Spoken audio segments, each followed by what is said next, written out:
মালদ্বীপে কিভাবে মুসলমানিত্ব আসলো ইতিহাস আপনাকে শোনাই দিয়ে যায়। আজকে শুনে যাবেন কেমনে তারা মুসলমান হলো। মালদ্বীপে মুসলমান তখন সবাই মূর্তি পূজারী। আরব বণিক দলেরা জাহাজ করে ব্যবসা করার জন্য তারা রওনা করেছে। ঝড় তুফানে জাহাজ ডুবি হলো কোন রকম কাঠের এক তক্তার উপরে ভেসে। একজন আরব বণিক তিনি ভাসতে ভাসতে ভাসতে ভাসতে মালদ্বীপে এসে পৌঁছাইলেন।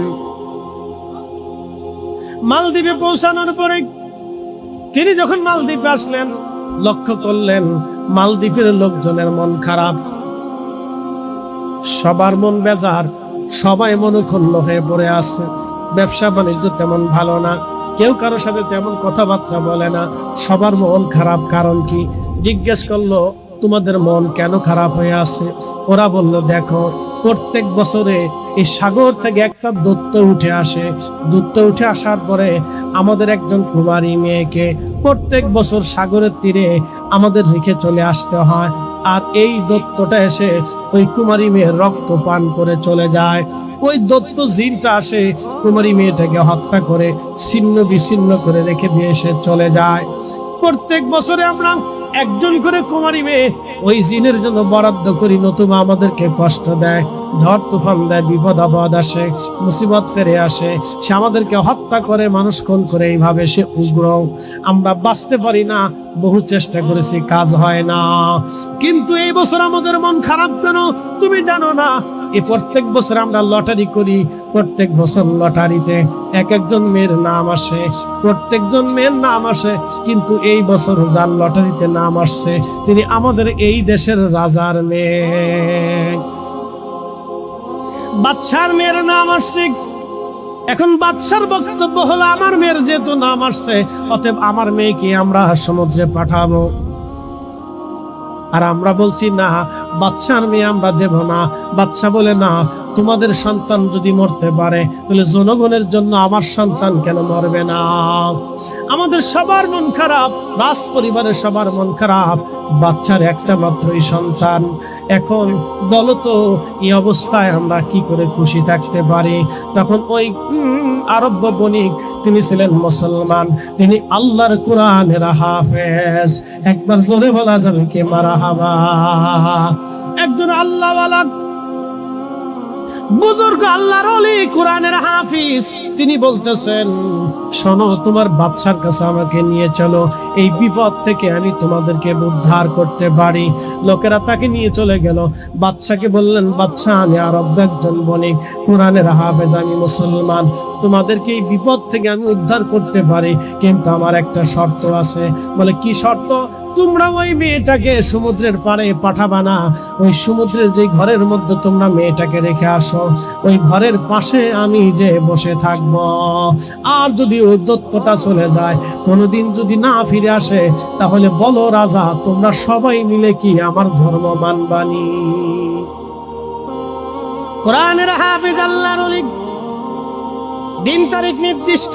রাজা বললেন ঠিক আছে, এই বিপদ থেকে যদি আমরা বাঁচতে পারি, ওই দানব থেকে যদি বাঁচতে পারি, তো মুসলমান তোমাদের ধর্ম আমরা সবাই মেনে নেব।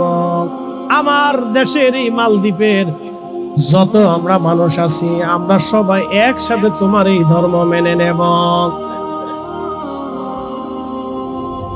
যেই রাত্রিবেলা দ্বীপের ভিতরে সাগরের ভিতর থেকে ওই দত্ত উঠে আসে, সে সময় আল্লাহু আকবার, এই কোরআনের হাফিজ আল্লাহর ওলি তিনি বাদশার মেয়েকে রাজ দরবারে রেখে দিয়ে নিজে চলে গেলেন। তিনি কোরআনের হাফেজ, তিনি কোরআনের হাফেজ ছিলেন। তিনি ওই ঘরের পাশে চুপচাপ বসে আছেন সমুদ্রের পাড়ে, যে ঘর নির্মাণ করে কুমারী মেয়ে রেখে আসতে হয়। গভীর রাত, লক্ষ্য করলেন সমুদ্র থেকে একটা জিন দানব উঠে আসতেছে। মনে রাখবেন, জিনদের ভিতরে বড় বড় শক্তিশালী জিন, তারা সাগরের ভিতরে লুকায়িত থাকে। সাগরের ভিতরে বড় বড় জিনেরা সাগরের মধ্যে তাণ্ডব চালায়, ঝড় তুফান আসে, সাগরে বিরাট বড় বড় দুর্যোগ আসে জিনদের কারণে। বড় বড় জিন সাগর থেকে সাগরের তলদেশে তারা বসবাস করে। নবী সুলাইমান আলাইহিস সালামের জামানাতে এই বড় বড় জিন সাগরের ভিতরে তারা পালিয়ে চলে গিয়েছিল। সাগরের গহীনে যারা তারা বসবাস করে, তারা সাগরের গহীন থেকে এসে দুনিয়ায় মানুষের কষ্ট দিয়ে থাকে। ওই সাগরের গভীর থেকে আরব ভারত মহাসাগর থেকে একটা জিন উঠে আসে। ঠিক এমন সময় আরব বণিক আল্লাহর ওলি কোরআনের হাফেজ তিনি ওইখানে বসে বসে কোরআন শরীফ সূরা ইয়াসিন তেলাওয়াত শুরু করে দিলেন। সূরা ইয়াসিন যখন তেলাওয়াত শুরু হয়ে গেল, আল্লাহু আকবার, কোরআনের আওয়াজ যখন জিনের কানের মধ্যে গেছে, জিন চিৎকার মারতে মারতে সাগরের অতল গহ্বরে পালিয়ে চলে গেল। আর কোনদিন মালদ্বীপের জমিনে ওই দানব জিন আর কোনদিন ফিরে আসে না। আল্লাহু আকবার।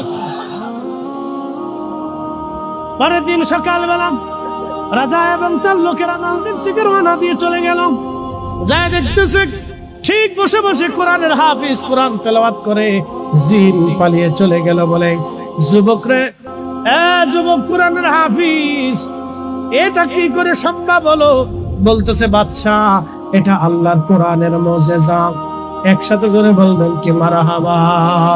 আল্লাহর কোরআনের কারণে জিন পলায়ন করে চলে গিয়েছে।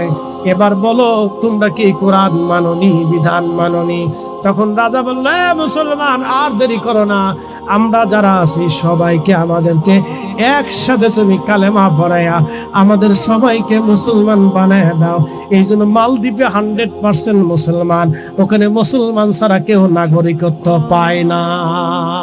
আল্লাহু আকবার। হযরত আবু হুরায়রা বললেন, আমরা 80 জন সাহাবী সেই সময় নবীজির দরবারে ছিলাম। আহলে সুফার সাহাবী, বাড়ি নাই, ঘর নাই, জমি নাই, জমা নাই, টাকা নাই, পয়সা নাই, আমাদের কিছুই ছিল না। আমরা ওই দিন নবীজির দরবারে বসবাস করতাম। 3 দিন হলো নবীজির দরবারে কোনো খাবার আসে না। আমরা 3 দিন পর্যন্ত ক্ষুধার মধ্যে ছিলাম। ক্ষুধার যন্ত্রণা সহ্য করতে না পারে হযরত আবু হুরায়রা বলতেন, দুনিয়ার মানুষে আমি পেটের মধ্যে পাথর দিয়ে, কাপড় দিয়ে চাপা দিয়ে বেঁধে ধরে রাখতাম। এমন সময় আমার যাইতো ক্ষুধার যন্ত্রণা সহ্য করতে না পারে মসজিদে নবীর বারান্দার ভিতরে পেটের ভিতরে পাথর চাপা দিয়ে আমি উপর হয়ে শুয়ে থাকতাম। মানুষ মনে করত আমি মৃগীর ব্যারাম হয়েছে, আমার কোন রোগ হয়েছে। দুনিয়ার মানুষ, আমার রোগ হয়েছিল না, ক্ষুধার কারণে আমি পেটের মধ্যে পাথর চাপা দিয়া রাসূলের দরবারে পড়ে থাকতাম। এরা ছিল সুফি সাহাবী, আহলে সুফার সাহাবী, যেরকম না মারহাবা।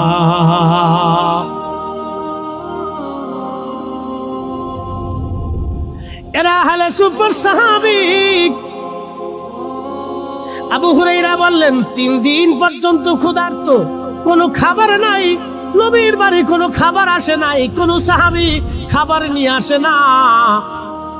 হঠাৎ করে একজন সাহাবী 1 পেয়ালা দুধ নিয়ে আসে নবীজির দরবারে। 1 পেয়ালা দুধ। কয় পেয়ালা? মনোযোগ দিন, 1 পেয়ালা দুধ আনছে। একজন সাহাবী 1 পেয়ালা দুধ এনে আল্লাহ রাসূলের দরবারে এনে বলেন, ইয়া রাসূলুল্লাহ, নবীজি, আমার উটের দুগ্ধ হয়েছে সামান্য দুধ। নবী গো, এই সামান্য দুগ্ধ আমি আপনার জন্য হাদিয়া এনেছি, কবুল করে নেন।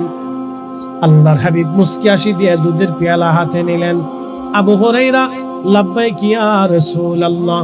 আবু হুরায়রা রে, আমরা এই মজলিসে আহলে সুফার সাহাবী আছে কয়জন? আহলে সুফার সাহাবী কয়জন? বলি, ইয়া রাসূলুল্লাহ, অনেক সাহাবী আমরা উপস্থিত আছি, প্রায় 80 জনের মতো।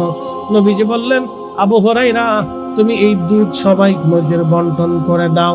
আবু হুরায়রা মনে মনে চিন্তা করেন, আমি তো 3 দিন পর্যন্ত না খেয়ে আছি, 80 জন সাহাবীর সবাই তো 3 দিন পর্যন্ত ক্ষুধার্ত আছে, এই 1 পেয়ালা দুধ আমারই তো পেট ভরবে না।